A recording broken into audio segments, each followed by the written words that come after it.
In the immediate aftermath of Russian President Vladimir Putin sending Russian troops into eastern Ukraine last night, I hoped, maybe naively, that the hyper-partisan tone on cable news could be shelved for even a night or two, that we could come together to back tough sanctions and pause the partisanship and focus on united American interests. I remember that right before the Iraq War, I was hosting a show, and I had said that we should wait to let the weapons inspectors finish their work before any attack. But once the decision was made to go to war and the troops were on their way, I said on the air, we just need to support our troops and our commander-in-chief, period. This is our team, America.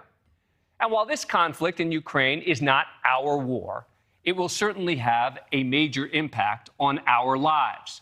Rising food prices and energy prices, crude oil is currently at its highest levels since 2014. It could very well tank many international markets, not to mention the Ukraine is one of the biggest exporters of neon to the U.S., producing about 90% of the semiconductor-grade gas used by the U.S. Just as important, there are clear good guys and bad guys here. But you might not know that watching certain media coverage. For example, you'd think that with the potential impact this war would have on the markets, that CNBC's Jim Cramer wouldn't be gushing about Putin's pre-invasion speech on air this morning. Did you guys read Putin's speech? Well, I shouldn't say it. It was fiery. I just think that what he said basically is, look, let's get the old Soviet Union back again. It's like get the band back, you know? Except for, of course, he's a fascist totalitarian. I think, Carl, that's... Yeah, of course. Other than that, how was the play, Mrs. Lincoln?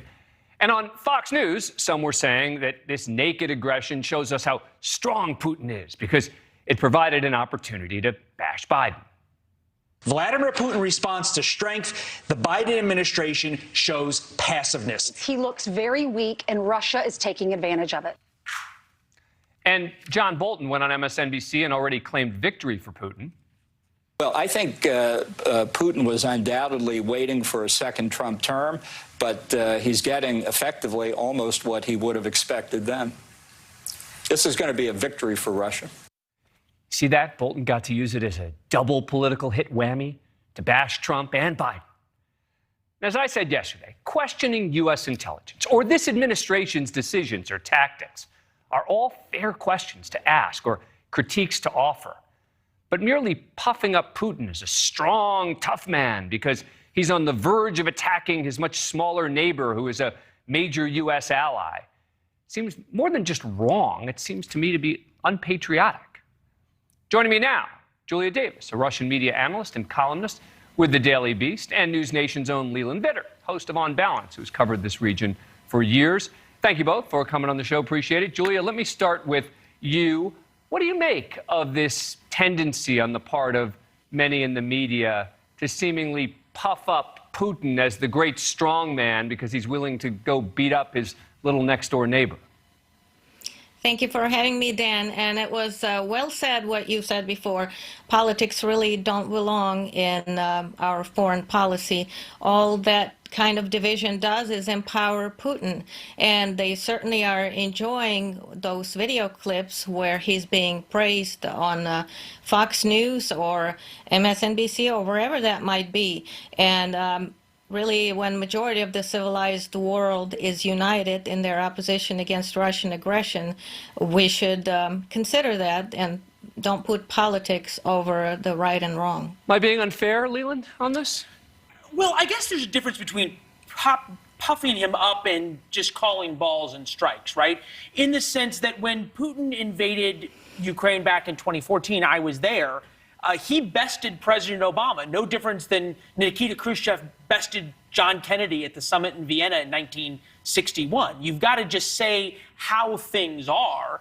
And if Vladimir Putin is defying Joe Biden and invading his neighbor, he is showing strength to the Russian people. Now, we can say he's a murderous dictator who is showing strength in invading a weaker country because he wants to get the Soviet Union back together, and we'll stop at nothing to do that. But in a way, he's just doing what he's doing. But there have been some references, for example, to his judo background and, things like that to suggest that this makes him a tough guy, right? It makes him kind of a guy that you have to reckon with because he can do this in the wake of Biden. And it feels to me at times like, putting aside Kramer for a minute, some of what we hear on some of the more right-leaning channels feels like Biden bashing to get political points and using Putin as a vehicle. Unfair? I think a little unfair in that you can take no pleasure in describing that Vladimir Putin views the clash between the West and himself like a judo match. And as a viewer or as a journalist, I feel a responsibility to tell my viewers, this is how this guy views the world. That informs the viewer to let them figure out, well, is President Biden responding to this judo player in the way that the judo player understands? Yeah. But, Julia, it does seem to me that there are times when it's not just talking about how is Putin seeing this. It's almost this sort of sense of celebration of Putin. And that's the part that really gets me, and I think that can be used by the Russians as propaganda as well. And it is being used by propaganda. They're taking clips from Fox News and are playing them on air uninterrupted because they don't even have to add any words to it. And they're celebrating that America is so divided. They see us as being weakened by these divisions. This used to be a bipartisan, that we opposed invasions of sovereign nations. And now to praise Putin, and his invasion does not make him seem like a strong man. Many Russians oppose the war with Ukraine. Even some of the former FSB agents and generals have spoken out against the war. They can see what he's really doing, and that is trying to cover up for his economic failings, the poverty that is rising in Russia. There's problems with COVID. They know that Putin is stealing the nation's money and is merely trying to cover it up. And most importantly, he sees Ukraine as a country that managed to elect another leader and get rid of his corrupt puppet. And that's really why he's attacking Ukraine, not because he's strong, but because he's weak, and he's afraid that the Russians, seeing Ukraine thrive, survive, and become a true democracy, would want that for themselves. Here's what former President Donald Trump said about this in an interview today. I went in yesterday and there was a television screen, and I said, this is genius.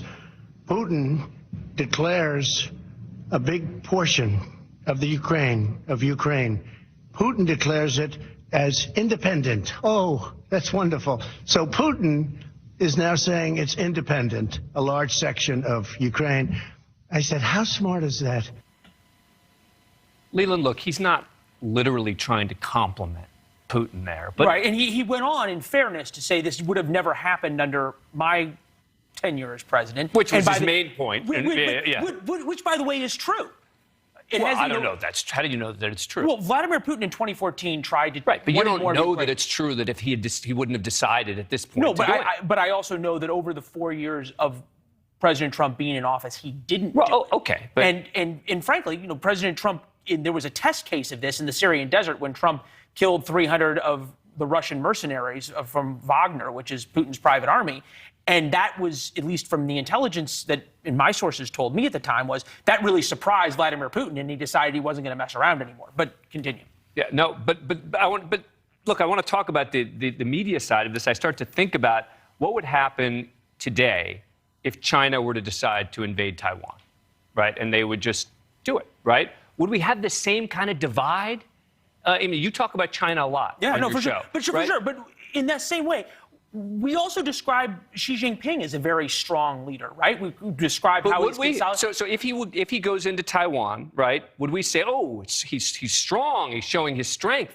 It doesn't show strength to go beat up on your little neighbor, right? I mean, that's my problem with this. Yeah, but you say the school bully is a bully, but you also say that if he is defying the world, he is showing strength. I don't view it that way. See, So would you say Xi Jinping is a murderous dictator who is showing that he doesn't care what the world thinks? No, sure. I don't think you have to say murderous dictator every time, right? Okay. Like, so it's not like I think you have to clarify. I just think that when you're talking about this stuff, that there is, and you were just talking in your show a moment ago about patriotism, right?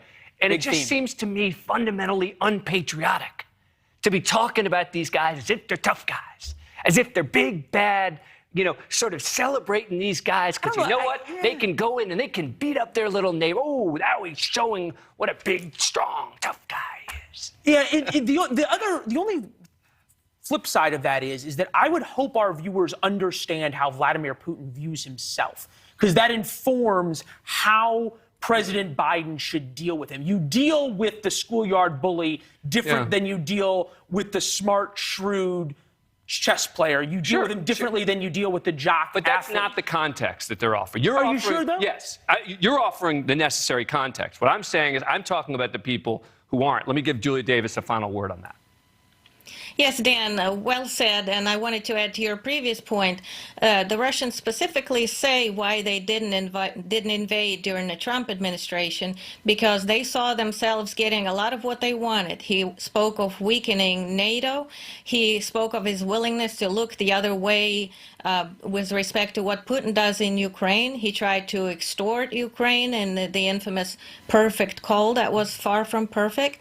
And it hasn't gone unnoticed that the Russians on state TV say Trump gave them a reprieve. They expected even more from him in his second term, and that is very telling. And as far as their war in Ukraine, they see that as their conflict with the United States. So make no mistake about it. If you're talking about Putin potentially winning in Ukraine, that would mean him defeating the United States, because that's the way Russian government officials, the state media, and Putin sees the world. He sees this conflict as a conflict between the United States and democracy, or autocracy and his way. It's funny, before the segment, I said to Leland, I really don't want to make this about Donald Trump, right? And then, of course, it's my fault for then playing a soundbite of Donald Trump. And then, I wasn't going to go there. And then transitioning the entire segment into Donald Trump.